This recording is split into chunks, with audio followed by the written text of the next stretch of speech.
we can cure most of the pain in our lives just by being a little bit more human. I was ruthless with my timeline, and I don't advise it. I can't advise it for someone else because I don't know what your resilience tolerance is. So I lied to my own diary. But in that, you find something. In that lesson, you find why AI made it out and why it felt like fun. I'm absolutely certain it will be one of my favorite conversations ever because I have 1.5 million questions for you. So Stephen Bartlett. The thing that I found most fulfilling in my life was producing content, doing my podcasts, doing my shows, and those kinds of things. I'm helping to liberate people from some of the thoughts and ideas that make their life less fulfilling. What is it giving you? What are you doing there? We're not born broken. We live in a society which is potentially broken. I am so glad you could join us. I'm your host, Mogawdat.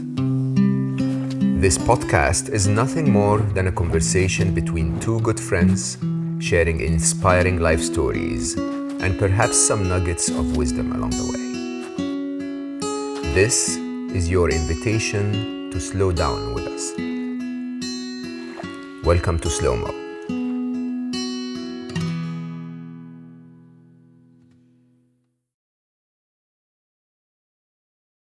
So I sat here in this studio around nine months ago, September 2021. I was on my book tour for Scary Smart, and most of you know that Scary Smart is very dear to my heart. It was an instruction from my son to write that message. So it was basically the last book I wrote as an instruction from my Ali. So I took it very seriously. I had a very, very grueling book tour. Part of it was 10 days that I spent in London. And in 8 of those days, I recorded 21 podcasts. The last of them, interestingly, was here in this studio. I was sitting in the other side. The boss was sitting here, the host of the podcast. So today I'm in his studio. Thank you so much for that. And I'm the boss because I'd love to have him tell you a little bit about what he knows about life. But let me just tell you, I had no idea who I was meeting. I came here because my calendar said you have a podcast to record. I was completely exhausted. And so I spoke from the heart. And the host was not just another podcast host. He was a no-nonsense kind of guy. He looked for wisdom and he looked for depth and he didn't want fluff. I mean, I normally don't try fluff, but he just insisted to get to the truth, which created a conversation that ended up being probably one of the best conversations I've ever had in my life. I walked out of here not knowing what had happened. We spoke for a couple of hours almost, and then it turned out that this was the Diary of the CEO, which is one of the furthest reaching podcasts in the world. And to top it all up, the host, Stephen Bartlett, started his introduction and told his followers, millions of followers on social media, that this was his favorite podcast episode ever, which is extremely generous. And as a result, we ended up reaching millions and millions, and just the messages kept coming in. I watched your conversation with Stephen, and it changed my life, and that point and this point. And interestingly, Stephen insisted that we don't talk about Scary Smart until the very end. But hey, I was sitting there saying, fine, it's my last podcast, so we're fine. And we spoke about life and love and happiness, and it was an amazing conversation. If you haven't heard it, you absolutely have to hear it. I then went out and did my homework. Finally, I should have done it before, but I did my homework finally and got introduced to who Stephen really is. Stephen is a college dropout, but he started a social chain when he was 21, which made him, by age 26, I think, one of the richest men in the UK under 30. It was one of the most impactful, influential social media companies in history, valued at $600 million. And he turned out to be one of the dragons on Dragon Den, the BBC show, which I wasn't aware of, but when people started to tell me, they always say he's their favorite dragon. He turned out to be an author of this, which I will say openly, without hesitation, is my absolute second best book in history. And the only reason why it's second is because my favorite book in history was recommended heavily to me by my son Ali, and it's a very personal story that touched on something between us. If you want to know what that is, find me on social media and ask me. But this is incredible. This is truly an unbelievable summary of wisdom in a way that a young person would write it, which I think is what the world needs. I have never in my life seen wisdom so concisely summarized in so few words. Chapters are sometimes just a few pages, and you go like, what? I would have taken 25 pages to write what he wrote in 3. And for that, Stephen, I have to say you're one of my favorite people on the planet. I will tell the whole world today, I love you so much. No one has ever, as one person, moved my mission forward as much as you did. With your generosity, with your intellect, with your search for truth and wisdom, we've made millions of people happy together. And for that, I am eternally grateful. So for you listening, this will be one of your favorite conversations ever on Slo Mo. I'm absolutely certain it will be one of my favorite conversations ever, because I have 1.5 million questions for you. So Stephen Bartlett, first of all, thank you. Thank you for the studio. Thank you for being here, and thank you for what you did. Thank you. I have to, it's funny because I have a very similar experience from our conversation, but obviously from the other perspective, which was, after having that conversation with you, I reflected on it. Not only did I change so many things in my life personally, and I've gone all around the world on every stage. When people ask me in every interview, whether I'm walking a red carpet or I'm doing someone else's podcast, which my favorite guest was, my brain always comes back to some central lessons that you taught me. So I've always answered since that day that our conversation was my favorite, because it's almost like a psychedelic experience when one core belief that you had becomes dissolved and then rebuilt. And that fundamental belief that might have been holding me back in some way is so profound and so far reaching in every area of my life. So, and those are lessons, the sort of simple lessons about happiness and expectation management and why we are happy and unhappy. All of those foundational things were so pivotal for me that they changed my life. And it's funny because when that conversation we had came out, the reaction I saw was like nothing I've ever seen since. From grown men who are big celebrities telling me that they were crying in the gym to 16-year-old girls on the other side of the world telling me that it had liberated them from something that had been holding them back. And I'd just never seen that before. And it's funny because I obviously have to promote the podcast. I have to sit here and say that they, I don't have to, but I do. I say, I try and highlight the positivity in them. But in that episode, I just simply said that this is my favorite ever. And I said that before anyone had listened. And it's transpired that was the way it was received. The algorithms, we talked about algorithms in AI, the algorithms agreed. And it's funny because the episode came out, it got to, hundreds and hundreds of thousands, millions of views. And then the algorithm, for some reason, and I looked at the back end of the data, said, we're going to show this to millions more people. And it just took off again. And it's so funny that truth, honesty, wisdom, are still in such great demand in the world. But I have to say, I didn't do any of that stuff. I am a guy who sits here with all of my guests and approaches them with the same level of curiosity and search for depth and meaning and truth and honesty. And they give me different things. And what you gave me, that day in that conversation was just deeply important. And that's why it's done so well. So you have yourself to thank.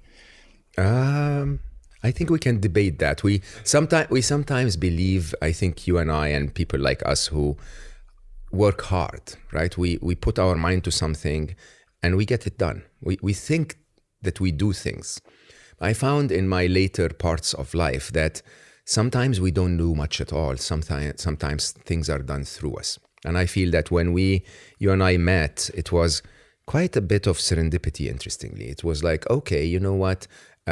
In my personal view, I think that at that moment I was almost ready after years of telling people about this, and you were looking for something, and that serendipity somehow took us very far. But anyway, thank you either way. Now, I want to ask you a very important question before we start talking about anything, because I don't get it. I worked in Silicon Valley for a long time, and I know lots of millionaires and billionaires and successful entrepreneurs, and none of them does what you do at all, right? So most successful entrepreneurs that build a startup and sell it either end up building another startup or end up buying a place in south of France and disappearing from the world. Nobody goes and builds a podcast and writes a book and shows up on shows, and you're doing your tour now.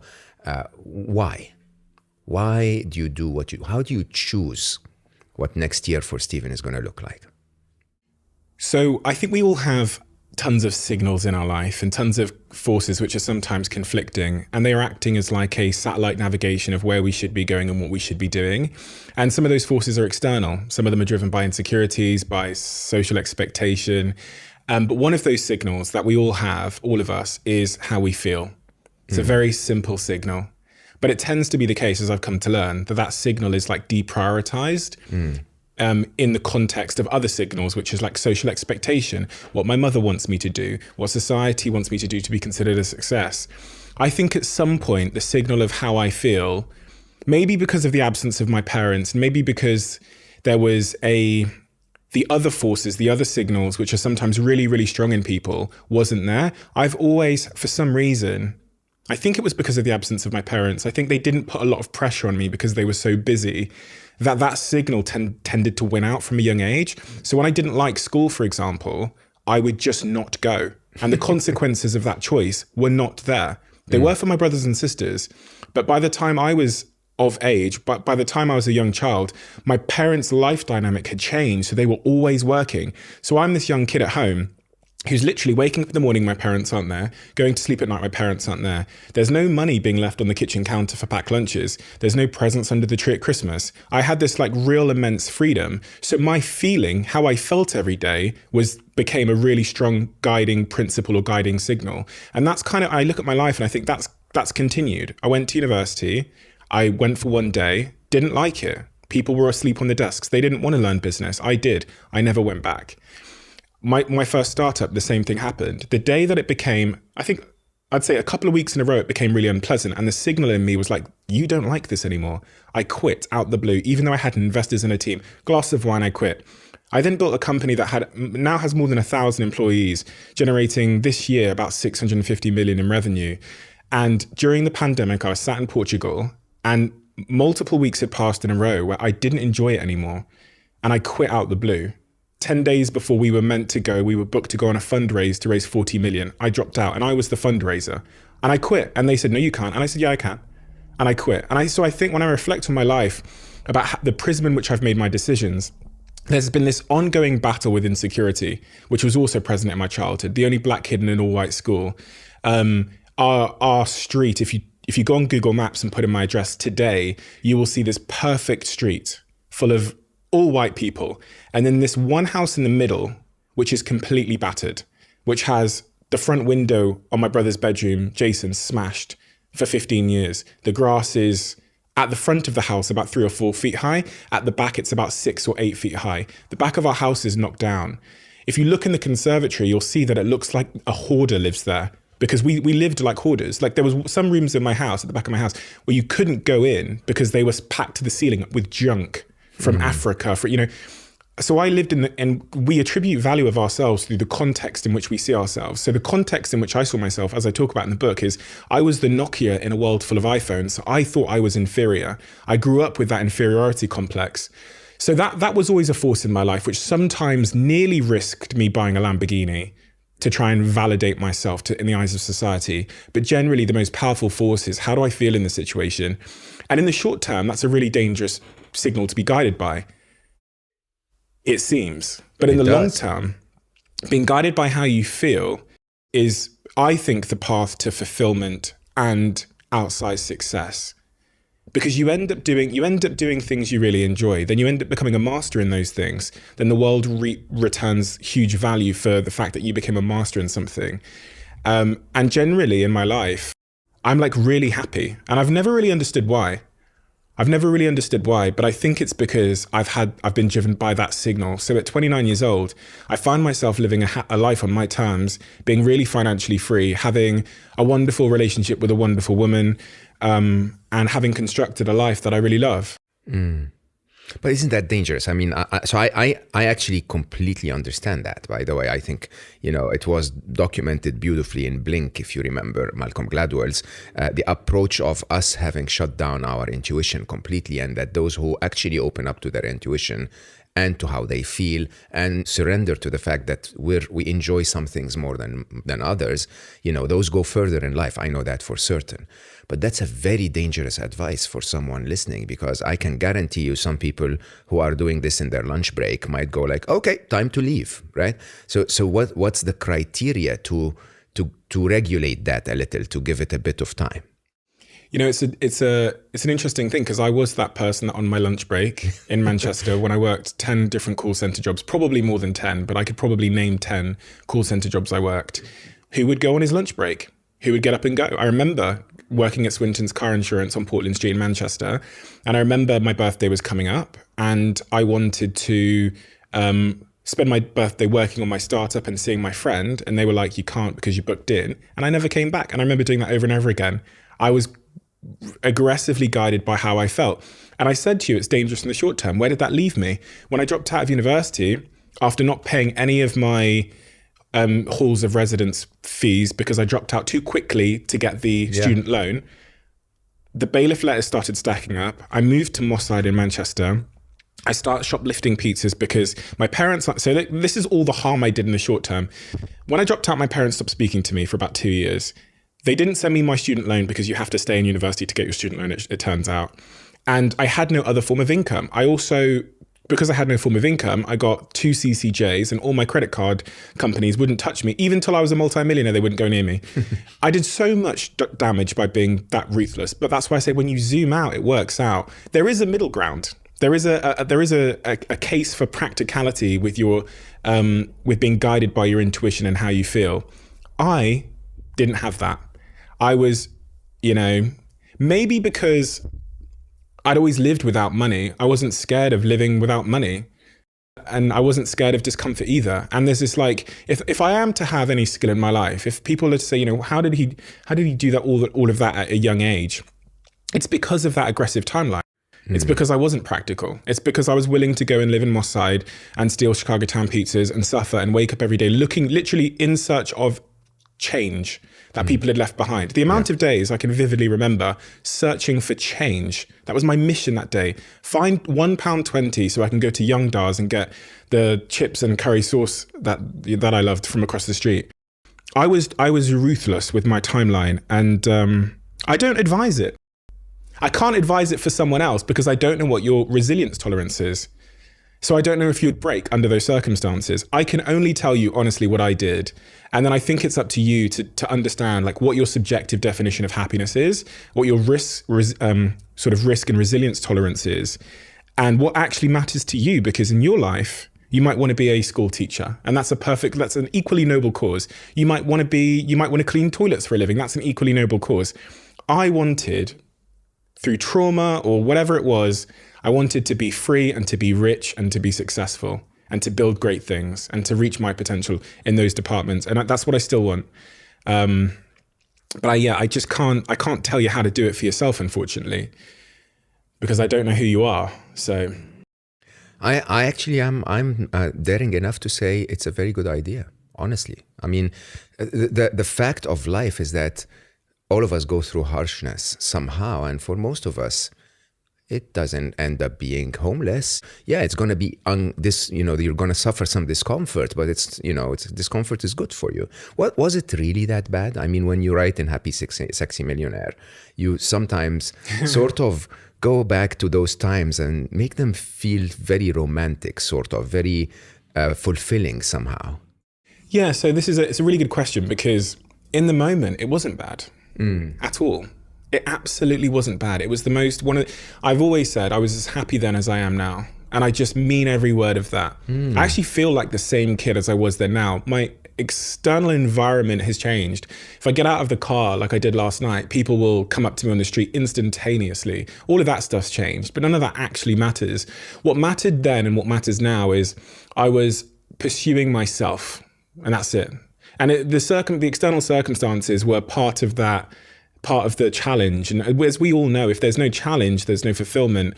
I reflect on the first entry in my diary back then, and I look through the pages of my diary because I kept this online diary every day, and I was so excited about life. The other thing was, I was so sure that this wasn't my destination. And I reflect on that and go, if I thought living in that house, so if I go a year into that journey, when I'm living in this room, there's rats and mice in this room, I can tell because stuff's chewed every time I come back in after a couple of days. There's no bedding on this bed, this single bed in this corner.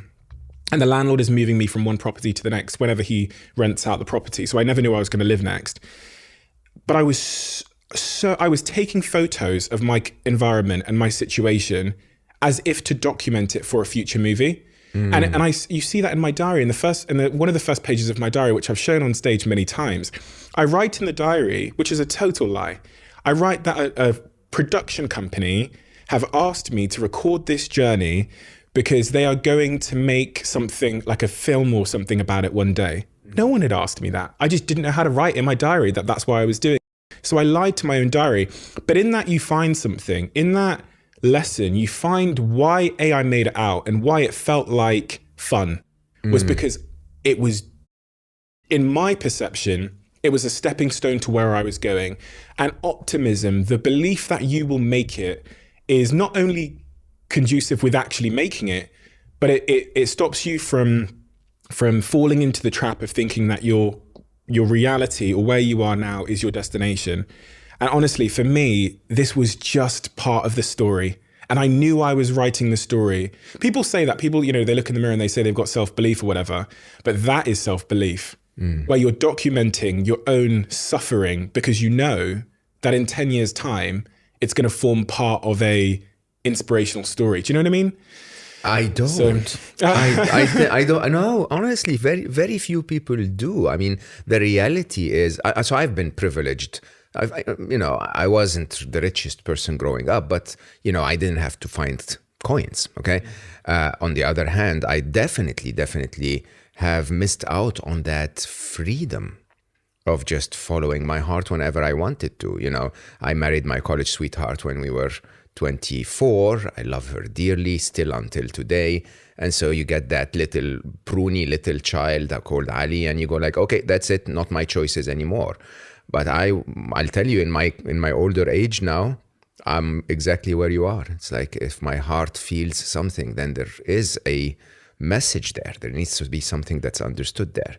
Okay, so I started stalking you. Seriously. So I do this walk every day. When I used to be in Dubai, I would walk on the Palm Island for 2 hours every evening alone, either listen to something or just reflect. And I started listening to your book, which you read very fast, by the way. I talk very fast as well. For me. And then I started stalking you. Okay, like literally, I'm a fanboy. Okay, and here is what I describe you to be most different than anyone I know. You are ruthless with your ego. Ruthless. Like I have never seen someone so open about it. Like, I'm doing this because of that insecurity, or I did that because of this, ego. How do you become that? Like, this is actually quite a skill. Do you know what it is? I think there's a certain place of self-security I got to generally where I don't care as much as I used to about what people think about me. So that liberates you from trying to keep up a identity of perfection amongst the listener or amongst people you meet. Like if I overly cared about your opinion of me, I would be wearing a Rolex right now and I wouldn't be talking about insecurities and my weaknesses and my flaws. That was old Steve. Old Steve, if you scroll down my Instagram before I archived all of these pictures, was posting photos of like women, champagne, It was fast cars, Louis Vuitton pictures that he didn't even buy. He was just finding them on the hashtag and then posting them. That was an insecure guy that was cared much more about what you thought of him than what he really thought of himself. That was my mission in life, was to get people to think I was impressive, rich, successful, because clearly at some point in my journey, all that stuff had invalidated me. And I always say that, you know, as adults, we seek validation from the things that invalidated us when we were younger. And I was that kid that never had stuff, didn't have the nice things, couldn't bring people back to my house because it was so destroyed. So in my early adulthood, that was my mission, was to become a happy, sexy millionaire in the eyes of the world. I tried that and it failed me, and it was empty. Yeah. And the thing that made me, after trying it and it failing me, I realized that I had been the one that had convinced myself I wasn't enough. So really, I was going to have to be the one to realize that I always was.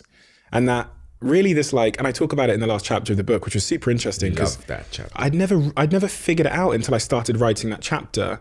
My sense that I was enough was just this sort of external measurement. And it was a woman that I met one day who said to me, she said, imagine if you're already enough. She said it to our company. She came into social change. She said, imagine if you were already enough and you've already accomplished all the goals and you have all the things you already need. And there was something in me that hated it when she said that wanted to fight against it and didn't accept it when she said it. But the feeling of terror that my mind gave me when I heard her say, I'm already enough, I found really curious. Why am I scared that I might be enough? Very good question. Yeah, and it's because I'd built my life on this belief that the only way to get happiness or to get there was by attaining more. But, you know, the more I read and the more I saw people who were exactly who I wanted to be, and I observed how miserable they were, I realized more and more that I'd been lied to. And there's some pivotal moments, for example, when someone came and asked to buy our company for roughly about 50 million at the time.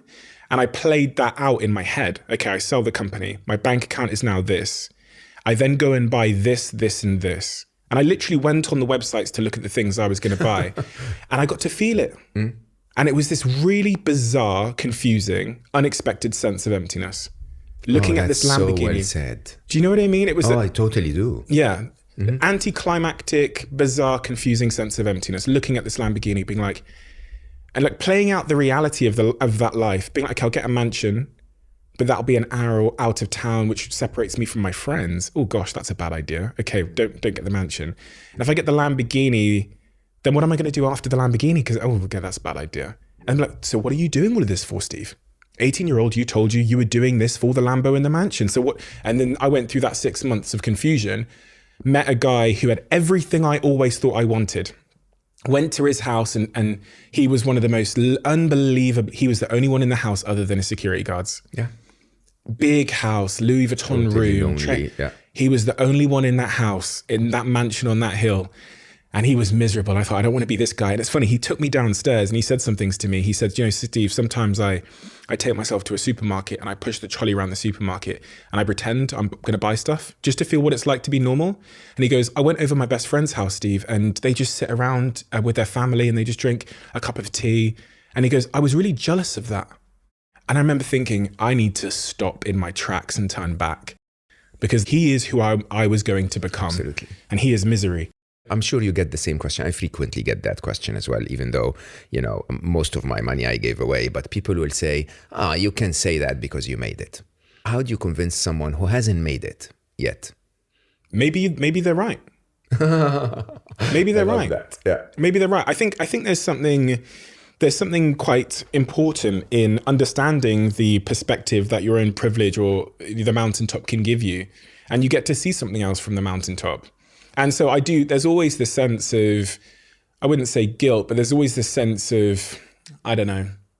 I always feel like I need to caveat when I give advice about money and happiness and all these things, because it's very easy to say from privilege. And I'm not sure I always entirely understand my bias, because I'll ask myself this question: would I go back to living in Moss Side and stealing those pizzas and searching for pound coins? I mean, I could, but I'm not. So this is clearly a better life. I prefer these problems, the problems I have now, than those problems.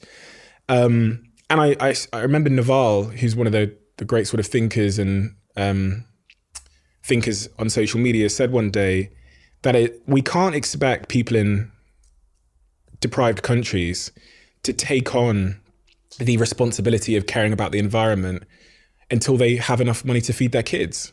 It's a very privileged way to assert that they should be living their lives. So we can't expect people in India who I witnessed, who are going through rubbish to try and find a little bit of wire so they can sell that piece of wire in a TV that they tore apart in a junkyard back to the city so that they can buy food. We can't expect those people, we can't say to them, don't use single-use plastics. They have to at least get to a certain point in their own lives where they can start worrying about that next set of problems. So I pause on my privilege there. But what I will say is, you already know, like, life will indicate to you the things that give you the greatest sense of fulfillment. It can be that conversation with your family member. It can be hanging out with your friends. There's this other lie, which we're all exposed to, which comes from social media and these screens and these billboards and TVs, that promises you something you've never actually experienced. It will say that if you get that Lamborghini or that Louis Vuitton bag, you'll be happy and fulfilled. It's telling you that lie in the hope you'll believe it, but you have a ton of evidence already. The pandemic was one of the biggest moments in my life where everything was stripped back. All of the material possessions were stripped back, and life said to me, what actually matters now? What are the things that give you fulfillment? And that was pivotal to me. That's when I started working out all the time. I started connecting more with my friends, and we made some rules with our friends because I learned how important connection was and how unimportant it was to be flying around the world, going to meetings all the time. But it's just a case of tuning into that inside voice and tuning out of that external voice, which is making you promises without evidence. Yeah. Let me just follow this with a very specific question. What is money to you? You make a lot of it. I do too. Yeah. What is it? It's become freedom of choice. That's the best way I can describe it. It's freedom of choice. And the more money that I've been able to have, the more choices I can make about myself, those around me, and the world. So even doing this podcast costs a lot of money. Yeah. And if I didn't have the £40,000 we spent to start it and to buy this equipment, I wouldn't have been able to do it like this. Then I wouldn't have been able to have conversations with people like you. My show cost me about £600,000, like up front to do. The money is recouped. We break even. We give any profits to charity that we've made. But having the choice to be able to do that and to share that message with the world is a consequence of money. That's the only way I look at my money now. I'm not in shops buying anything because none of it does anything for me. But this, my show, doing things with my team. We all just went to LA for about three or 4 weeks, and we did a podcast there. Those are the things where money has significance in my life at this stage. After my Maslowian needs are, of course, met, which again is an acknowledgement of my own privilege. What is it to you? I was going to stay silent and have you think further. Money, to me, is the biggest illusion, honestly.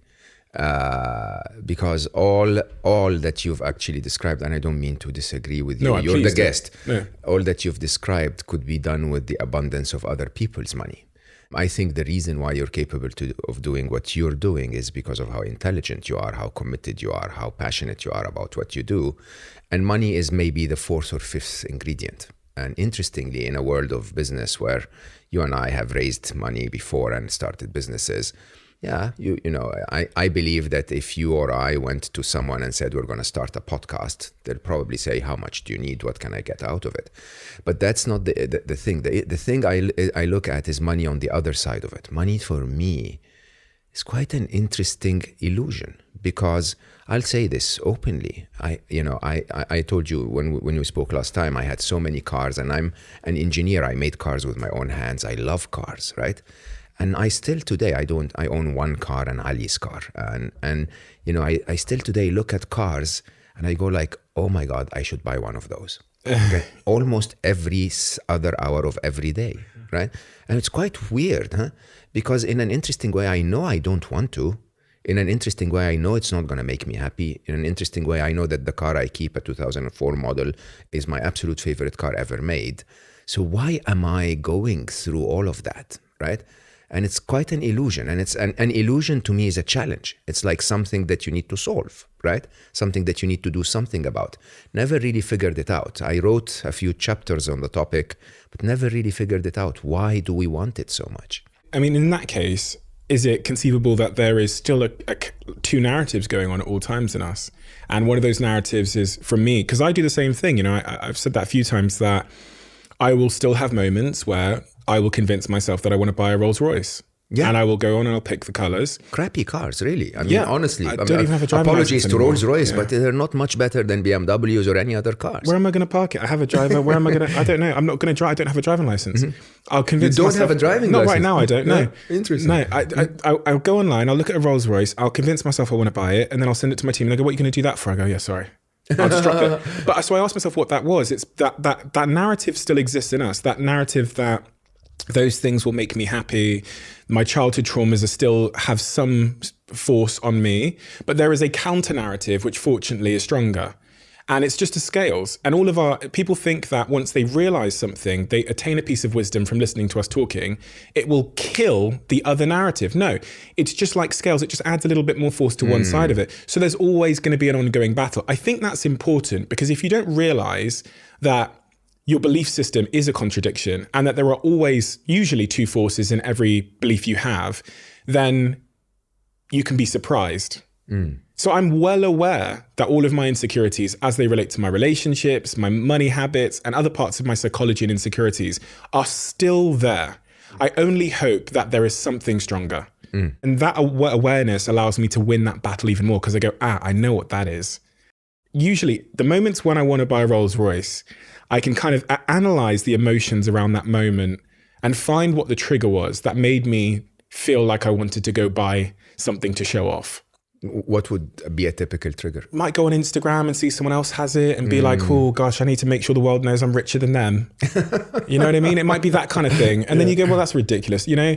And fortunately, that force in me is so unbelievably weak these days that when you look at my life and my decisions, they are usually in line with my values and what I actually care about. But it doesn't stop the voice. And I actually don't care about that. I'm not trying to get to a point where I don't have any counter voices or counter narratives, or I'm completely ridden of triggers and trauma. It's okay. So that is why I absolutely loved this book. Okay, because most authors, most celebrities, most successful people will make it look like they're larger than life.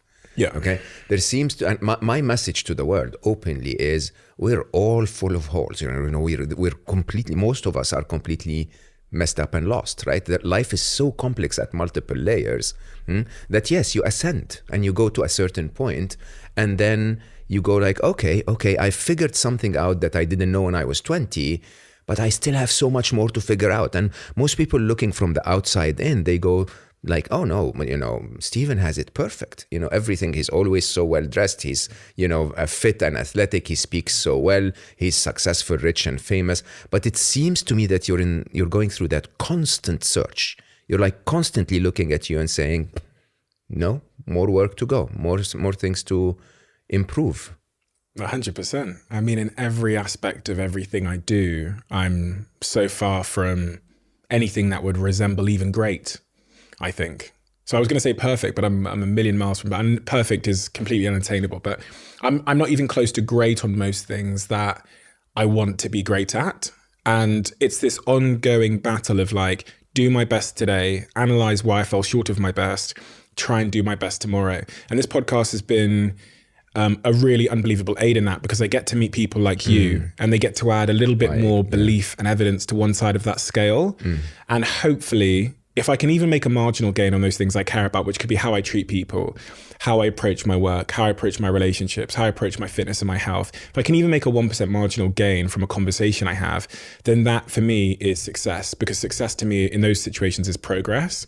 And that's all I care about. I think there's something really liberating and wonderful and anxiety dissolving about just saying to yourself every day, today I'm going to try and be my best. And at the end of the day, I don't metaphorically mean at the end of the day, but just at the end of the day, leave that day, whatever happened in that day, if you fell short of it, it's gone now. You have no control over those decisions you made, but you wake up the next day and go, I'm going to try again and be my best. I genuinely think that for me is the cause of my success is this general unattachment I have to the future and the past. Just this real, like, I want to do the best I can in this conversation with you.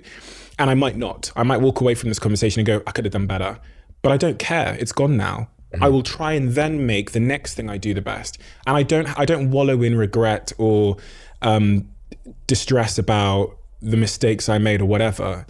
And that was the same with my business. You know, in business, and the thing that stops people starting in business or pursuing their passions or their goals is this belief, they're imprisoned by this false sense of a need for perfection. Like, I need to have all the information, a mentor, the funding, and the perfect timing. None of these things exist. The perfect timing is the biggest illusion of them all, right? So, because there's never will be a perfect time, so you have to pick an imperfect time.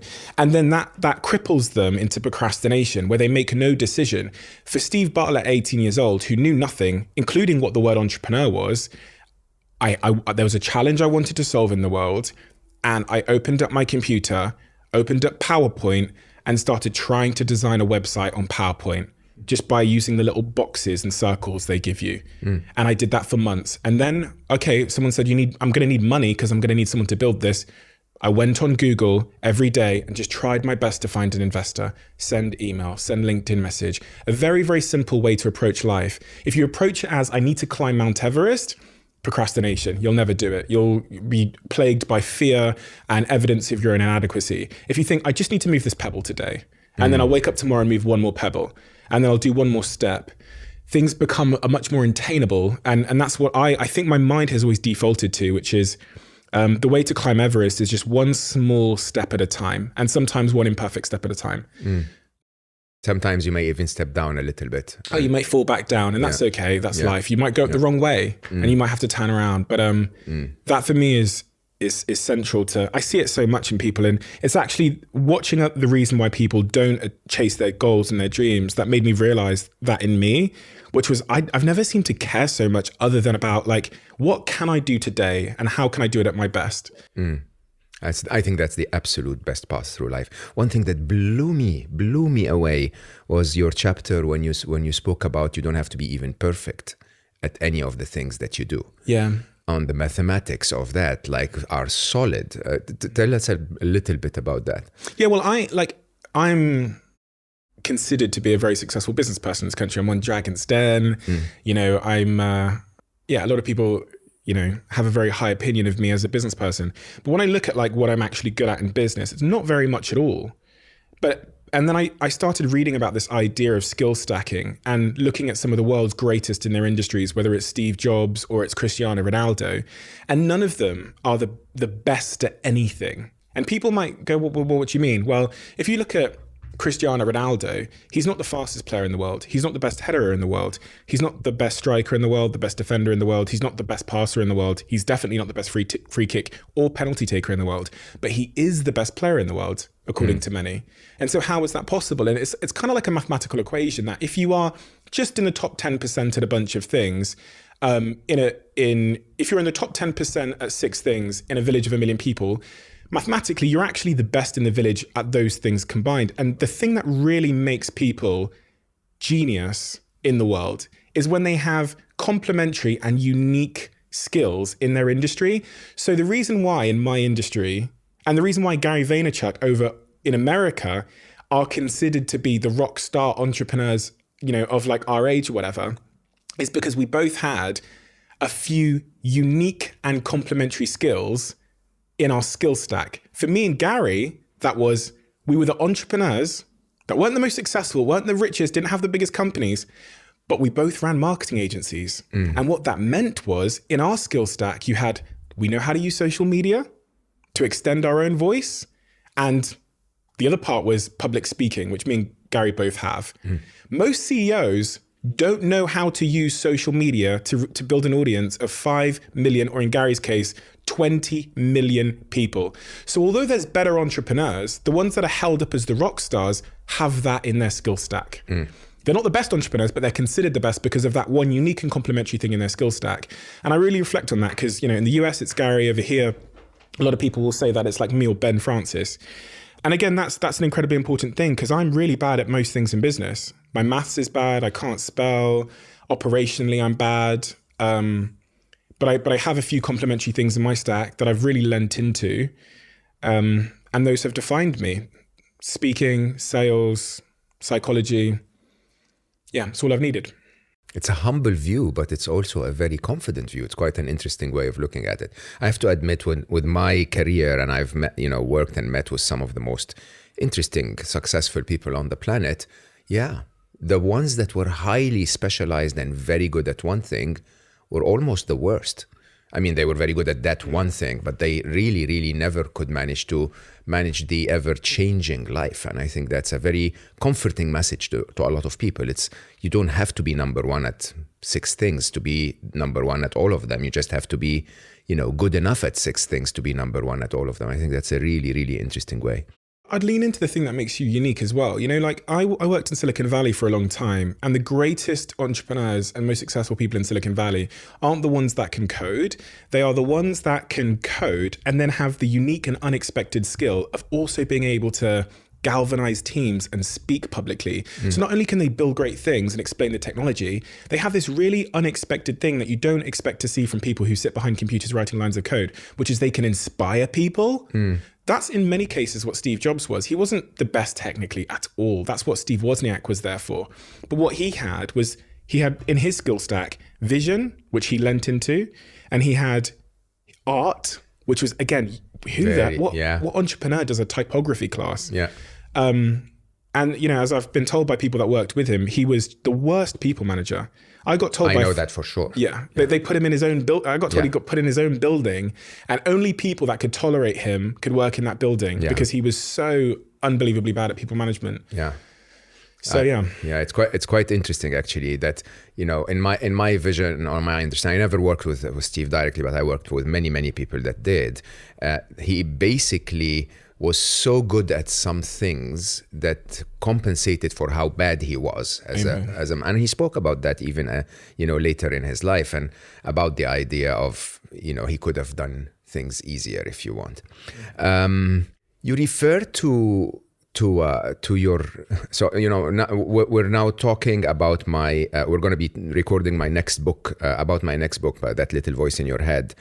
So this is the publication week, and I call my brain Becky, as almost everyone knows me and Becky now as a pair. You call it the CEO. I find that a very, very, very interesting terminology. So you call it the lazy CEO. Yeah. But you seem to be quite a brainiac. Like, you really depend on that brain to make a lot of analysis and a lot of choices. What's that relationship like?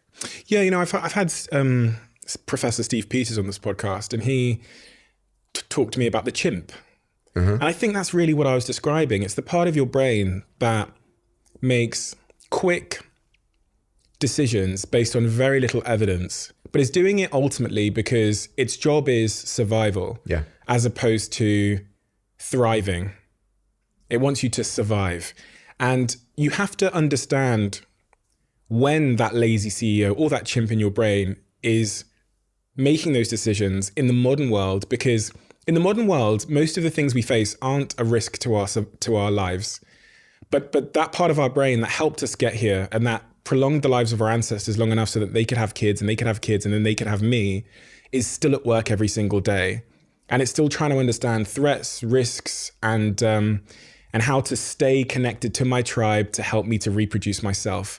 And it has all of these mechanisms it uses, and some of them are, we talk about fight or flight, but things like rejection even. Rejection is quite clearly a signal that the lazy CEO in my mind is using to tell me that I'm at risk of being ostracized from my tribe. And if that happened back in the day, your brain would fall into this state of psychological withdrawal, you'd fall into isolation, you'd live longer, they call it self-preservation, and eventually my chance of death would be really high. So rejection is this tool to tell me to change my behavior to get back to my tribe.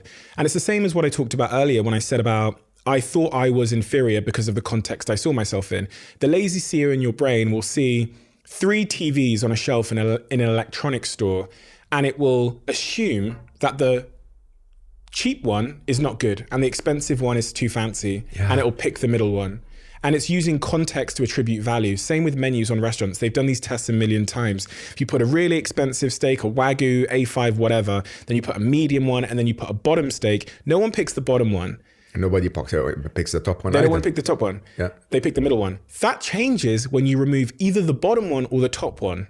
So the CEO in your brain is making these snap decisions based on context to help you to survive. And that can be a curse in the modern world when our context is so big. Our context is billions of people and thousands of signals every second of every day. So you have to be aware of it and how it's making its decisions.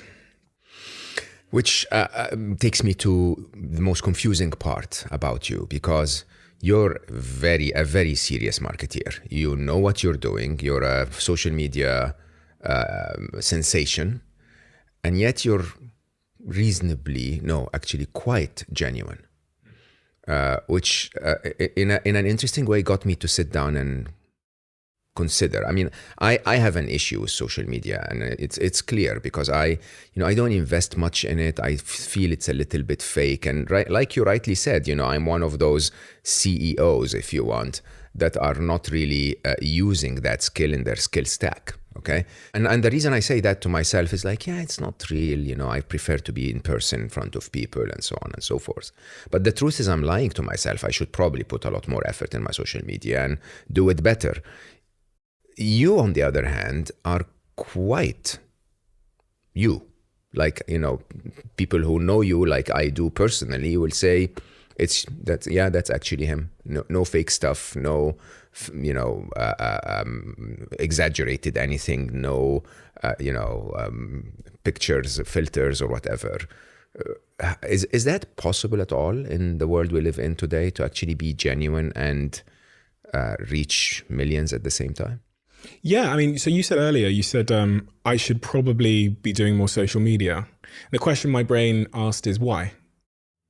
Great question. Why? Why do you feel that you should be doing more? Well, the way my mathematical brain looks at it is simple. It's basically if you write a good message that can change the life of 100,000 people in a book, it might change the life of 1 million people in a reel, right? And I don't think it's a secret. My ego goes like, no, but reels are for kids. I wouldn't, I need to be with the people that will focus, right? The truth is that's not true at all. Reels are actually very effective if you do them effectively. If I stand in front of a camera and dance, and point at things, I'm sure that reel won't go far anyway, but it's not what I stand for. But if I have a good message that's on a reel, I think it will actually make a big difference to the world. Yeah, so you feel like you should be using social media because you've got this mission, which you feel could be extended by the use of this tool. And that's really like my view of social media now in my life. It's why you don't see me posting luxuries or holiday pictures or anything like that, or the steak I've eaten, or, the wonderful parts of my life, because social media for me is just a tool which is now solely focused on this mission that I have. Which is what? It's a good question. I think my mission is a very selfish one, but it helps. So I guess it's not selfish because a pillar, the whole ikigai thing, the Japanese talk about finding something that remunerates you sufficiently, that you're good at, that can serve others and that you kind of enjoy. I think that's part of the little quad part. That's where I find myself is the thing that I found most fulfilling in my life was producing content, doing my podcasts, doing my shows and those kinds of things. That was just, again, going back to the feeling. That's what makes me feel the best. And it turns out it helps a lot of other people as well. So that's what I do every day. When I post stuff on social media, when you see videos, when I do my podcast, when I do my shows, when I write my books, it's a selfish thing. It makes me feel the best and it helps other people. That is really at the heart of my mission, is to, like, if I was to try and summarize my mission into like a sentence, which is kind of disingenuous because that's I'm not actually doing it for the sentence, but the consequence of the selfish pursuit of making myself feel good every day would be I'm helping to liberate people from some of the thoughts and ideas that make their life less fulfilling. That you suffered from. Yeah, that I suffered from. But that's actually not why I'm doing it. That's what I say if someone asks me in a PR interview, whatever, like for some bullshit answer. It shows across the fabric of everything I've observed about you. You're basically constantly telling the world, I looked inwards, I reflected, and I sucked at this. I've learned something, okay? And I don't want you to suffer the process I had to go through to learn it. So I might as well share it with you. You're always, I mean, again, one of the things I love about this book is how personal it is. And you either talk about something you really messed up at, or something that is very unique to you. Like, you know, for example, your strategy of quitting. I thought that was really eye-opening, right? But you're basically saying, look, you know, I'm not saying this is right or wrong, but this is how my brain works. Maybe you can use it too. Okay. Yeah, when you were saying that, I realized something, which is I'm like, of all the people I know, if one of my friends or someone around me, or even when I get these DMs, if someone has a challenge in their life or something that they're stuck on, like I was talking about my security guard and his relationships, or my hairdresser and his relationships, or even like with my assistant, Sophie, I just want to solve it. I know. To my detriment. I know that feeling. To my detriment. Like, it's a beautiful thing. I honestly sat here for, I think, somewhere between 2 and 3 hours talking to my security guard about his life. Yeah. Like, and I don't know what that is in me, because it's not always a good thing. It's not always a good thing because central to that pursuit of trying to solve it for someone else is this really difficult thing, which is thinking you know what's best for them. Which I don't think is a great place to be. It's not at all, no. You know what I mean? And but wanting them to know what you know so that they can make more informed, you know, reasoning is a good thing, isn't it? Yeah, it's a balancing act between trying to like live someone else's life for them and thinking you know what's best for them, and trying to offer them something you've learned in the hope that it might help them to make better decisions for themselves. Sometimes I'm not good at the balance because I'm very intense. And that's also, and that maybe... I was saying that because that's also at the heart of why I do this podcast a lot of the time. Is there's things I've come to learn that I know kids out there are they're gonna make mistakes, and those mistakes will cost them time and happiness. And I would rather they didn't make those mistakes. I'd rather they take it from me. So yeah, I guess that's a bit of a motivator in my life too. Yeah. Do you believe in anything bigger than this life? Like, you know, if I spoke about this to my coach in the Netherlands, for example, Sonia, she would say, look, you've lived many, many lives and you're coming back with the mission of helping others, right? And I'd love to believe that. I don't know if I can. What's your stand on this? Do I believe in anything bigger than this life? My brain shouted back, what could possibly be bigger than this life? I mean, it would be something that I didn't know. But for me, I don't know what could be bigger than this life. This life is huge. It's big enough. It's just, it's everything and more and too much. It's everything. So I don't feel like I need to believe in anything bigger than this life. This for me is like, this can be heaven. Can also unfortunately be hell. It can, yeah. But maybe this is it. And and that is enough for me. There was a point up until I was 18 where I was deeply religious. And I analysed why I was so religious and so immersed in superstition. And it wasn't for good reasons. It was fear. It was uncertainty. It was not being comfortable with the unknown. And it's funny because and there's this other thing in me, which was I think humans generally are, their ego or something in them convinces them that we are much more special than we actually need to be. I love that observation, yes. Do you see what I mean? And this is also why we indulge in materialism and we over concern about what Becky or Jenny said about my hair. All of these things seem to be a consequence of overestimating your own importance. And I think the best, most peaceful way to live your life is to actually fundamentally believe that you're not a divine being, and you don't want or need to be. And that you are both important and totally unimportant at the same time, if it's possible to believe two conflicting ideas. That I genuinely believe. I believe that I can have huge, tremendous impact on this life and that it matters, the impact I can have. But also that once I'm gone, that's okay. And that my impact and whatever else can live on this earth in whatever way I manifested it. But I'm actually really excited about the idea of not lasting forever. I wasn't when I was religious. I'm really excited. It makes this all so special. Doesn't it? It makes this time I have here so much more special to know that every decision I make comes at the consequence of another that I can't make because I don't have the time. And I think when we remove scarcity from anything in our lives, we remove specialness. So this life is special because I'm here for let's hope, maybe till I'm 40, maybe till I'm 90. But every decision I'm making, what I drink, how I spend my time, I talk about it a lot in the book, how I allocate those chips of my time is at the direct consequence of something else because my time is finite. That is wonderful. It's the most amazing thing ever. And, I used to fear death when I thought that I would go to some unknown place based on the judgment of someone or something. But when I heard Ricky Gervais say, how did you feel 100 years ago? Nothing. That was peace. I didn't feel anything. It wasn't painful. It wasn't suffering. It wasn't anything. And he goes, well, that's how you feel in 100 years' time. And there's this wonderful experience within it. And that is all the evidence I have. And it's enough for me. It's totally enough for me. Maybe part of the reason I'm so at peace with all of this stuff and the idea of my own death and all of those things is because I know that every single day I've done it. I've followed that signal of how I feel. So there is no regret. There is no, I wish, and I think about this every time I turn 1 year older. I think I don't care about getting old because I feel like every year I've done it. I've followed myself. Yeah, I've pursued myself. It's a different life. Yeah. Well, I have to say this takes me to my absolute favorite chapter in this book. You called it the casino of life, chapter 19. The analogy of having certain chips that we come to the world with a certain number of hours. I think that's magnificent. It's such an amazing learning, and that you're gambling them all the time. What does that mean to you?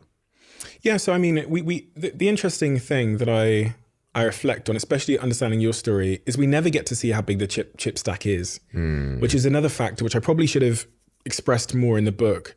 I think in the book I say, if we live until this age, which is the average life expectancy, we'll have X 100,000 amount of chips. It's like 300,000-400,000 chips. These chips are equivalent to the amount of hours we have in our life. And we wake up in the morning, we get 24 chips, which is 24 hours in a day. We've already spent 9 of them usually, or 8 of them sleeping. So we're left with maybe 16 or so chips there. And then we have a choice where we're going to place them on the roulette table of life. Are we going to put 2 on connections with my friends and family? Am I going to put 6 on work? Am I going to put 3 on this thing here? 1 walking my dog and being out in nature. And this kind of metaphorical roulette wheel spins every day. It's spinning all the time. And it's showing you the returns on how you placed your chips. And that's really deciding your life. It's the fundamental lesson here is that the only thing within our control and the center point of our influence, irrefutably, is just how we place these chips. It's just how we use our time. There is actually no other currency we have in our lives. It's just the use of these chips we get every day. So when I look at my schedule or my calendar, I'm getting it more and more these days when there's more demands for my chips, is to be unbelievably focused and value orientated in the placement of your chips. That means that when you look at all the things you said you'd do because you want to please someone, but you don't really want to do, and you understand the return on that bet isn't going to be fulfilling or enriching, you have to be better at saying no and better at defending your boundaries. I actually went through my calendar yesterday and I did this exercise where I re-look at how I've said I'll use my time, and I just go down there and I just click no on everything on Google Calendar. No. So my circumstances changed. I'm a little bit more busy. I don't want to do these things. And if it disappoints someone, honestly, I don't care. Because I am the guardian of my happiness. I am my number one priority every single day isn't others. It goes back to the old analogy of the oxygen masks on the plane. My number one priority every day is myself.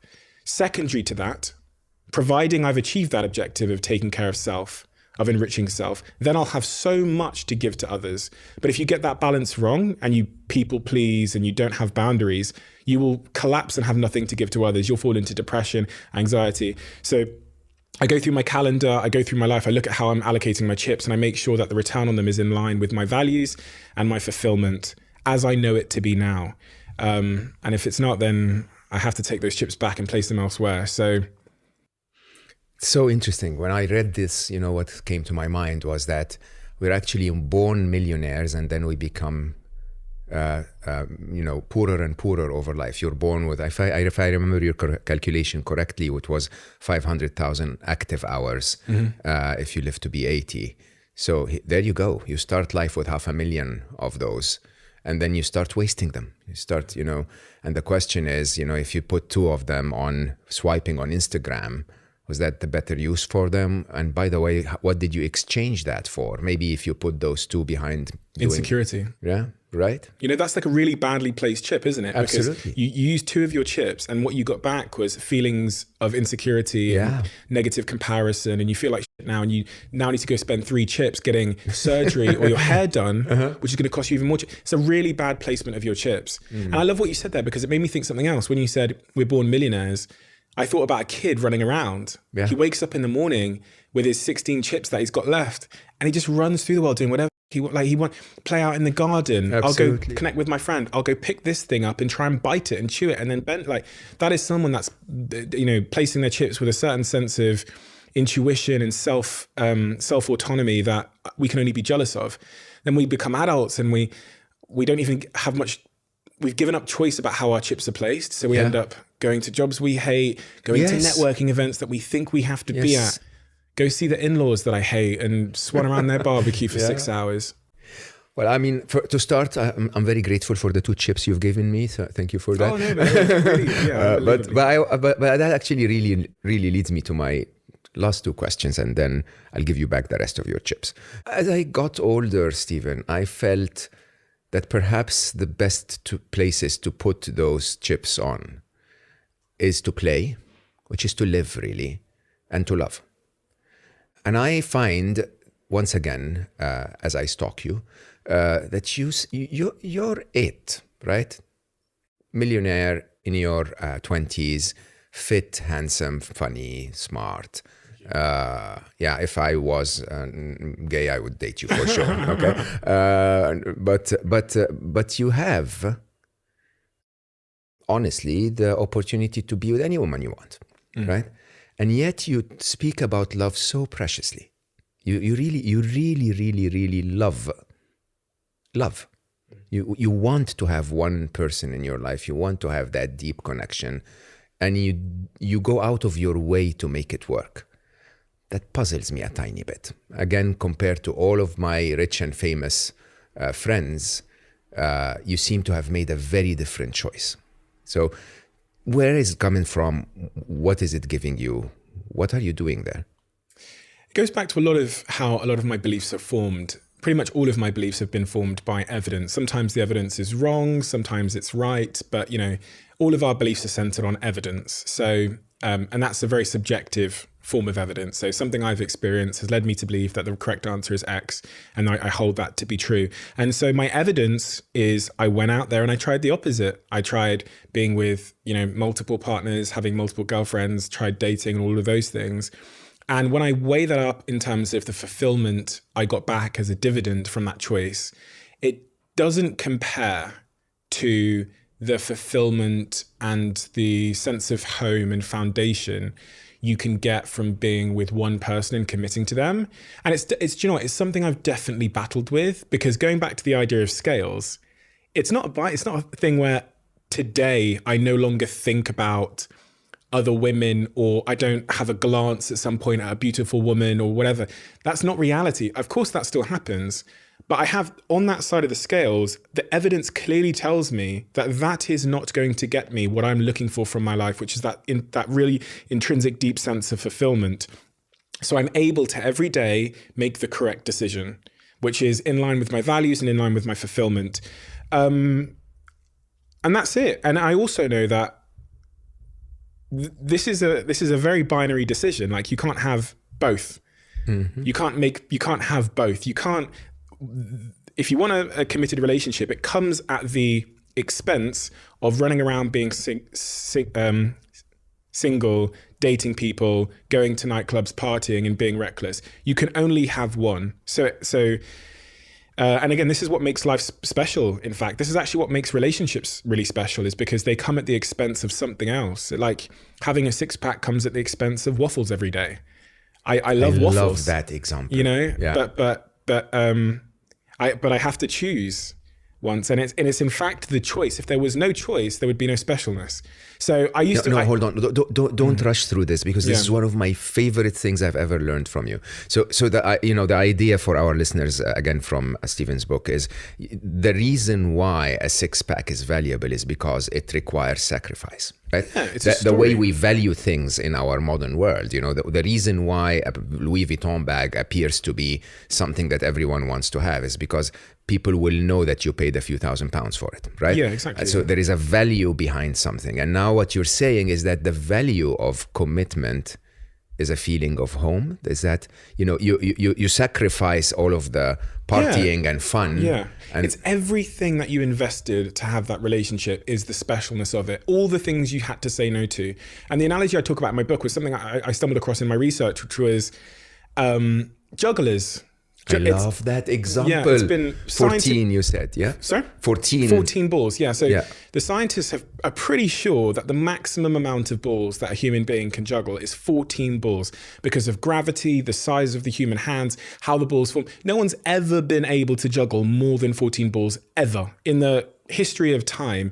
And so that for me is, an analogy of the 14 balls you pick in your life come at the expense of all the other balls you could have possibly picked up. And that's what makes those 14 balls valuable. And maybe in our lives as well, it's a series of binary choices that we have to make. But because there are so many other things we could have picked up, there are so many other girls I could have dated, or there's so many other parties I could have gone to, there's so much other sex I could have had, the choice to just pick this one is inherently what makes that relationship with my girlfriend, so unbelievably special.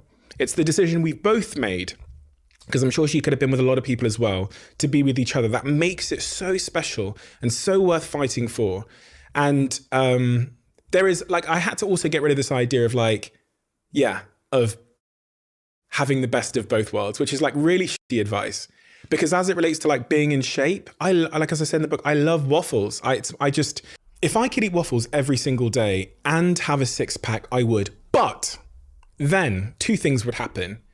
The six-pack, in a world where that was possible, would have no value. It's true. The six-pack attributes its value because of all the sacrifice and hard work and investment it takes. And also... the waffles would be boring. I wouldn't like the waffles anymore. Yes. And I think it's that realization that made it very clear in my mind that you don't actually want the best of both worlds. It's both impossible and you don't ever strive to have the best of both worlds. Make a decision and rest peacefully in the wisdom that it was in fact the need to make a decision that made the thing you've chosen so special, ultimately. That helped me. It really liberated me. It really liberated me from this desire to try and always have the best of both worlds. And we all try that too much in our lives. And we end up, as I said, you hurt both. So, and I was never that guy. I was always the guy that wanted the best of both worlds. Yeah, and in this case, it would mean having a girlfriend and cheating. But you just can't. You'll have neither. So... That honestly has really deeply helped me. I'll send her this clip because I think it's really important that she knows how lucky she is. I'm lucky. I'm more lucky than she is. Oh, come for sure. on. No, he's improving the clip even further. It's this is the best. Send it to us, oh my God, the best love story ever. I wanna ask then and close this our conversation with this. What if my choice is to play? I've been seriously. So one of the largest areas of contemplation in my life is my work on the idea of being half monk. Yeah. So half of my life is not in the modern world, engaged in what, even though what I do is wonderful and it's helping so many people, but really is more in reflection and fun and play and so on, and service, by the way. And a big part. I mean, I had the joy of spending an hour and a half with His Holiness the Dalai Lama. And I say that with the utmost respect. He's a kid. He's so playful, so cheerful, so, fun to be around, even though he's a prominent leader, right? And I think that is quite eye-opening. I think we fail to play somehow.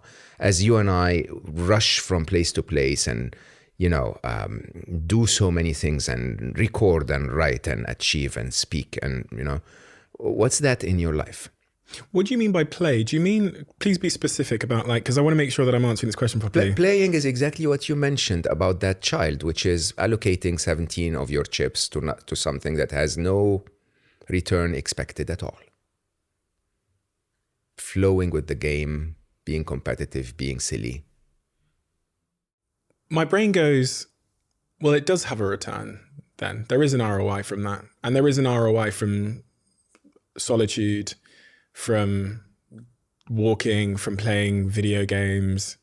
Society. Oh yeah. Say that again about video games. Yeah. Society has maybe conditioned us to believe that the story of unscheduled time or unstructured time is that you are lazy or you are wasteful.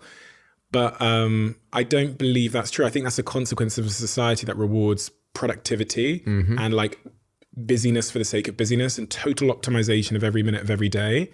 But part of like, I think a responsible and value and fulfillment orientated way to place your chips is to allocate time to nothingness. So like when I got in the car last night from filming Dragon's Den, because I've been filming from like 6, 7 a.m. in the morning till 11 to midnight every single day for the last 4 days, my schedule and my workload just piles. I'm in the middle of this huge fundraise for a company we have in San Francisco. Flight Story, my other company, is making some really significant moves. Then I've got all my other, podcasts, all these other obligations. My team want me for a lot of things that I have to answer. My decision in that moment was to get in the car. I have a 4-hour drive. I looked at my laptop and I looked at my desk and I was going to I genuinely, I remember the moment, Steve, you've got so much work that you have to do, but you don't feel like doing any of it because you've been working for 3 days in a row. So I turned on the PlayStation 5 and I just played FIFA. I've not done that in months, but again, it was listening to my body and my body wanted to just play FIFA and it wanted to lie down and relax. So that I'm so good and so aggressive with just saying, I'm going to do either play PlayStation or do nothing for this day, for these 5 hours, for this time. You can't measure the return in terms of revenue or productivity, but I believe in it because it's what my body wanted to do. And that is the greatest signal and measurement of how, the allocation of my chips. So this is funny because it debunks the narrative of people like me that we are just like this obsessively hardworking group of people. No, like, I listen to my body. I listen to my body above all else. My team will know that. If I don't want to do something, I'll just say I don't want to do it. I'll cancel something with 10 minutes to go. I'll say, I know I'm not doing it. Walk away. You're so tough to manage. Like, what's going on? But this is not a sprint here. This is life. So I have to go for potentially 50 years. And like, I do not buy into the idea that I'm just busy this week and I just need to get past this week, or that's what people tell themselves. This is just a very busy week, the busy month. No, you have to find a sustainable way to exist and to thrive.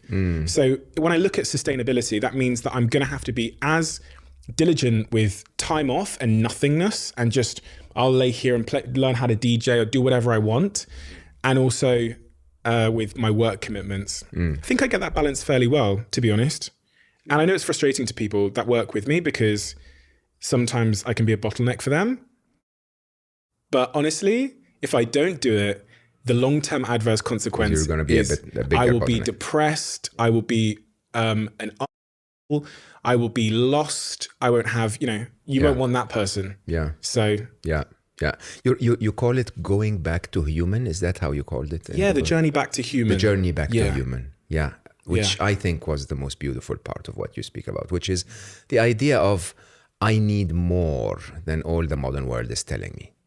Yeah, it was this realization I had in my life that all of the cures that we seem to be prescribing to people to help them overcome their modern disorders, mental health disorders or struggles, actually seem to be, in a sentence, just be a bit more human. And what do I mean by human? Just reflect on what we were 10,000 years ago when we lived in small tribes with a very small context.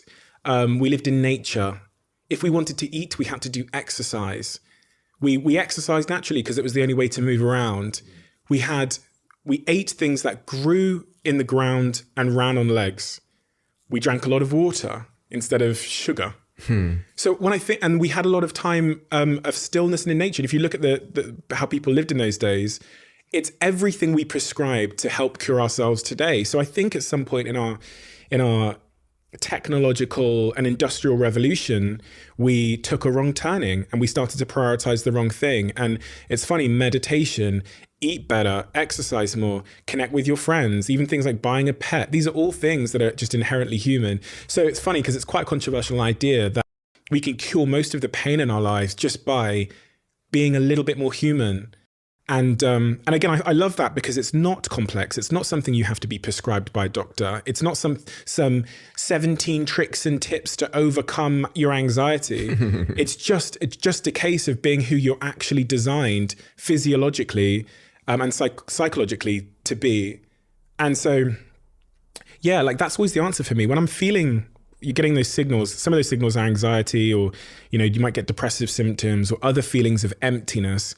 You can view those as just a calling from your body to get back to your tribe and get back to being more human. For me, that might mean go to Indonesia and spend time with my girlfriend in nature, which is where I wrote the book, or go and play football with my friends down the park, or call my family.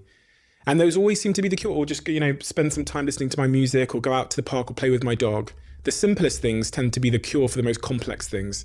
And I love that about life, because I always love when things are simple and they're not complicated. And I think most of life is simple and not complicated, but we complicate it in an attempt to either sell people things, because no one's going to buy something if it's just that simple, or because we assume a complex problem must have a complex solution, which again tends to not be the case. And I have this like deep belief that we're not born broken. Not at all. We live in a society which is potentially broken. Yeah. And is telling us to live in a way that would make us feel broken. But I really believe it's the same with my dog. You know, thousands of years of evolution, and my ancestors one by one have been sculpted by evolution and natural selection and the conditions of what it is to be human, to be here. I have full faith that I have everything I need within me to be happy and fulfilled. So it's just about tuning into that and listening intently to the signals of my body when they speak to me and believing in them. So it's my turn now to say to everyone listening that this definitely has been my favorite conversation on Slo Mo so far. I struggle because I don't have many people to teach me. And this young, wise sage over there just constantly teaches me. It's just an incredible experience to be in your presence, Stephen. I think it's a joy. It's an honor to be a good friend. And I think your reflection on yourself is definitely working for quite a few of us. And your way of summing things up, summing them up in the real format, I find that quite amazing. For all of you listening, I hope you enjoyed this. I know I don't think you could have enjoyed this as much as I did.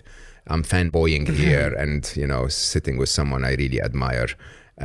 Truly, truly a pleasure for me. I hope you enjoyed it too.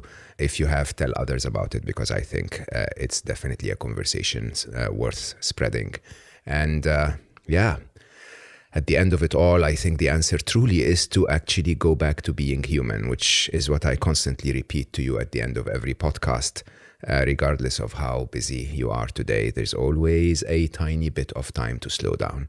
I love you all for listening. I love you, Stephen, for coming on board. And I will see you next time.